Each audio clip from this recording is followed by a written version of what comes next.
وصلنا يا جماعة دلوقتي مدينة رشيد. استنوا مغامرة جامدة جدا من مدينة المليون نخلة، مدينة رشيد. أهلا بيكم في رشيد. هل تخيلت في يوم إنك تمشي في مدينة بتجمع ما بين عبق التاريخ وسحر الطبيعة؟ مدينة شهدت على أحداث غيرت مجرى التاريخ. في رحلتنا النهارده لاستكشاف مدينة رشيد. بس قبل ما نبدأ ما تنسوش تدونا لايك والشير، ويلا نبدأ مغامرة النهارده. حجر بحط فيهم الغله وبقعد اطحنهم في بعض لغايه ما تنزل دقيق. نفس الفكره بس على سكيل اكبر شويه، عملت نفس الفكره فعملنا الطاحونه دي. من آثار رشيد الموجودة لحد دلوقتي طاحونة أبو شاهين، وكانت طواحين الأغنياء بتشتغل بواسطة الحيوانات، أما طواحين الفقراء فكانت بواسطة سواعد الرجال. رشيد بتجمع ما بين التاريخ العريق والطبيعة الخلابة، ده اجمل بيت في رشيد. وما بين شوارعها حكايات وأسرار كتير. خشب متعشق في خشب. كان عندهم وجهه نظر بيوت رشيد كلها فيها نوعين من الحجاره، حجاره حمراء والسوداء. طب ايه الفرق بين الحمراء والسوداء؟ قال لك والله الحجاره الحمراء دي بتبقى داخل الفرن. طب والاسود ده؟ قال لك سيبناه في الفرن شويه زياده. وعمارة البيوت التاريخية هتخليك تقف مذهول قدامها. في رحلتنا النهاردة لاستكشاف مدينة رشيد. مدينة رشيد تأسست في العصر الإسلامي، تحديداً في القرن التاسع الميلادي، وكانت بوابة تجارية وصناعية هامة جداً، وده بسبب موقعها الاستراتيجي عند مصب نهر النيل.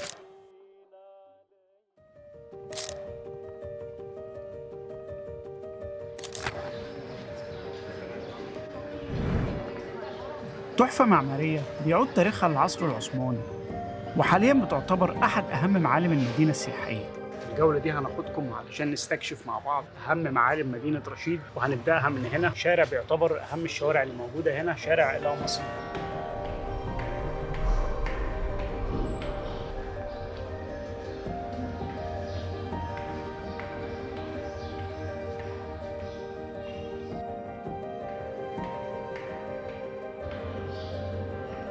هتقف مذهول قدام عبقرية التصميم وجمال المكان.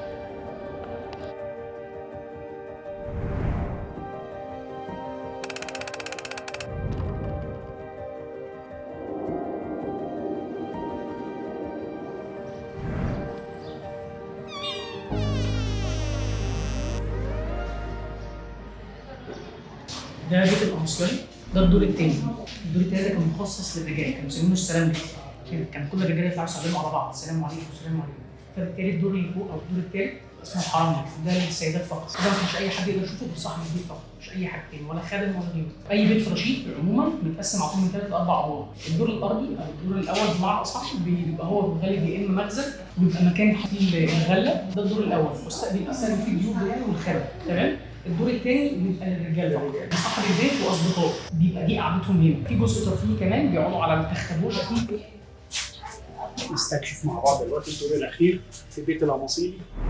زي ما قلت في بيت رشيد بتتكون من 3 4 ادوار، ولازم يكون السقف بتاعها خشب. ده الجزء الخاص بالحرملي، وده المكان اللي المفروض انه بيحضر فيه الطعام لصاحب البيت وضيوفه، تمام. دي هنا ده مصدر التهويه بتاع البيت. في حاجه اسمها شكشكه. الشكشكه دي بتبقى الهدف ان هي تدخل الهواء اللي بره جوه البيت وبتعمل تهويه كويسه. بس احنا هنا دي بلد ساحليه، فطبيعي لو قامت اي عاصفه او اي مطره الميه هتنزل هتخش من جوه، فلما تنزل ما ينفعش تنزل على الحجاره دي، لازم تنزل على نوع معين من السيراميك. النوع ده ما يتاكلش بفعل الميه او الميه تمتصه، فكان بينزل على حاجه. هتاخدوا بالكم ان الدور ده والدور اللي تحت فيه ميل عالي شويه. كملنا رحلتنا في مدينة رشيد، وكان لازم نزور قلعة قايتباي، واللي اتبنت في القرن الخامس عشر على ايد السلطان الاشرف قايتباي، سلطان المماليك. حاليا لقلعة قايتباي او طابية رشيد زي ما بعض الناس بتسميها، وعصرت حقب زمنية متعددة، بتعتبر نسخة مصغرة من قلعة اسكندرية. وهنا تم اكتشاف اهم حجر في العالم، حجر رشيد، واللي اكتشف خلال الحملة الفرنسية على مصر سنة 1799. تخيل بقى ان في المكان ده تم اكتشاف واحد من اهم الاحجار في العالم، هو حجر رشيد. حجر رشيد بيعتبر هو المفتاح الرئيسي لعلم المصريات والفك رموز اللغة الهيروغليفية. ولكن للأسف الحجر الأصلي مش موجود على أرض مصر، ولكنه موجود في المتحف البريطاني.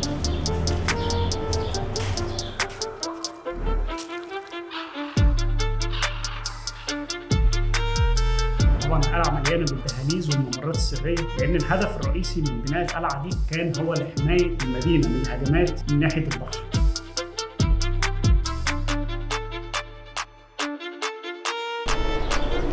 الغرف اللي ورايا دي اللي هي حوالين السور كله، الغرف دي اللي كان بيكون فيها المدافع. في كل غرفه موجود شباك، الشباك ده اللي كان بيضرب منه المدفع على اي عدو جاي من ناحيه البحر.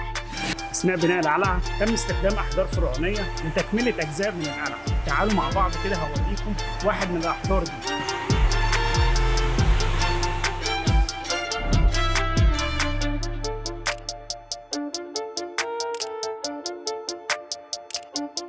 لكن احنا مش بس في القلعه، احنا هنلاقي في بيوت رشيد، في المساجد، في عمدان في الكنائس. ده كان بيثبت ان هنا كان في معابد بطلميه او فرعونيه قديمه. رشيد مش بس تاريخ واثار، لكن طبيعه جميله ونهر النيل اللي بيمر وسط المدينه. بعد جولتي في طابية رشيد واستكشاف اسرارها وتاريخها المثير، قررت ابحث عن سر المدينه.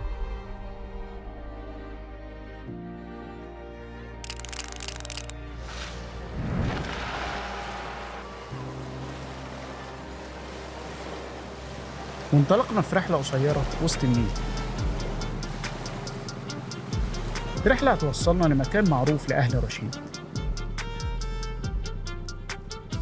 جامع أبو مندور المطل على نهر النيل.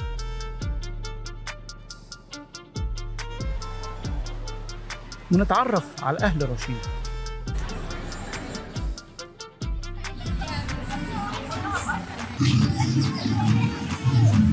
وصلنا دلوقتي عند واحد من أهم المزارات الدينية اللي موجودة في مدينة رشيد، مسجد أبو مندور.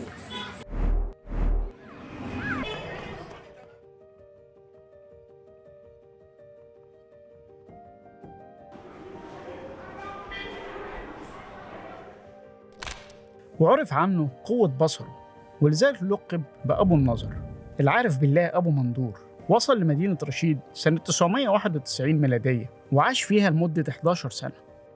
اسمه أبي النظر. جه هنا رشيد يعلم الناس أمور دينهم. بعد 11 سنة فالناس اللي أتباعه أقاموا المسجد على هذا. هو دفن بهذا المكان، وكان اسمه سيدي محمد أبي النظر، وشهرته أبو مندور، محمد أبو مندور.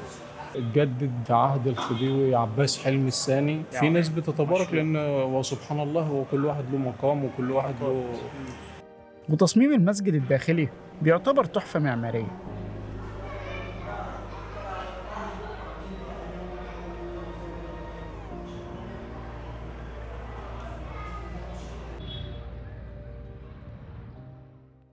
حاليا طالعين في مغامرة هايكنج صغيرة كده في مكان بيسمى تل أبو مندور. نطلع فوق علشان ناخد مشهد بانورامي للمدينة كلها من فوق.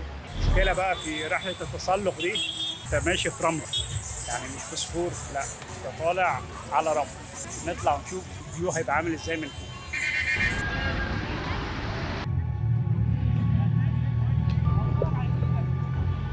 حرفيا دلوقتي بنتسلق تل ابو مندور.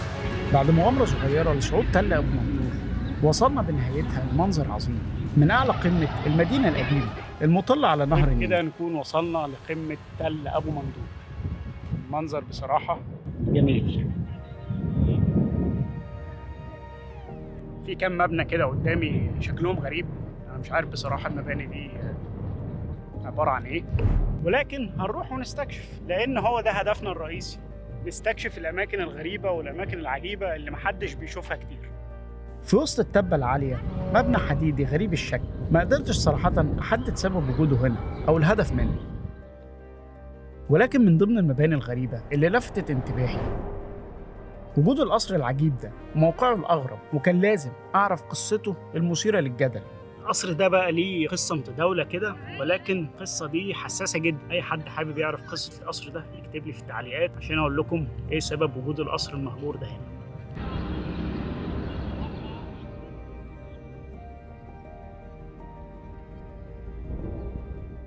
اللي احنا واقفين فوقيها دلوقتي هي المدينة القديمة لرشيد، اللي كانت بتسمى زمان مدينة بلوباتين. بيقال ان دي كان مصنع العجلات الحربيه هنا في رشيد. تصنيع هنا، والمؤرخين في القرن الميلادي ذكروا انه كان بيتم تصنيع العجلات الحربيه في المنطقه دي هنا. معلومات مهمة جدا نعرفها من علي. اللي ساعدنا كتير في الرحله. حبيبي العفو، وشرفت بيك بجد والله النهارده. رشيد مدينة جمعت بين الحاضر والماضي، بين التاريخ والحياة اليومية. مدينة بتشكل جزء مهم من تاريخ مصر.